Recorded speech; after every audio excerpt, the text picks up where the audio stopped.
Assalamu alaikum Leute und willkommen zu einem neuen Video von mir. Wir wollten ein Video machen fürs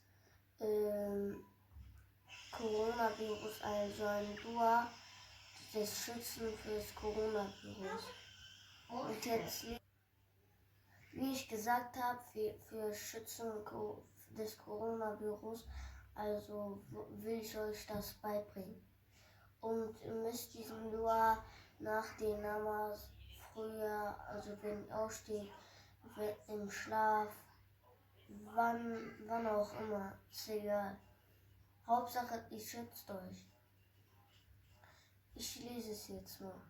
Bismillahirrahmanirrahim. Allahumma inni a'udhubika min al-barasi wal-jununi wal-juzami wa min sayyi'il asqam. Und Leute, dieses Dua ist richtig leicht. Ihr sollt es einfach probieren und dann ist es schon in euer Kopf drin. Tschüss Leute. Jetzt ist mein Bruder dran. السلام عليكم دوستان، من حمید دعا را میخونم. اعوذ بالله من الشیطان الرجیم. بسم الله الرحمن الرحیم. اللهم إني أعوذ بك من البرص والجنون والجذام ومن سيء الأسقام. همه دعا را فقط بخونه بعد مردم تمونه. خیلی پتیچکا تا ویدیوی آینده. السلام علیکم و رحمت الله و برکاته. دعا برای پیشگیری از کرونا ویروس. اللهم إني أعوذ بك من البرص والجنون والجذام ومن سيء الأسقام. الله أكبر. السلام علیکم و رحمت الله و برکاته. دعای پناه بردن از کرونا ویروس.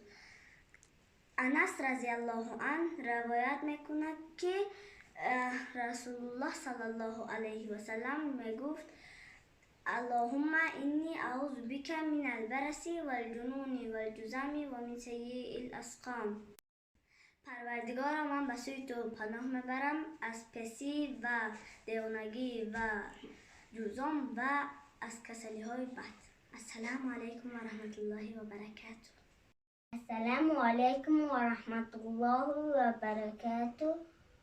حدیث پیغمبر صلی الله علیه و سلم برای ضد کرونا ویروس: اللهم اینی اعوذ بک من البرص والجنون والجذام و من سیء الاسقام.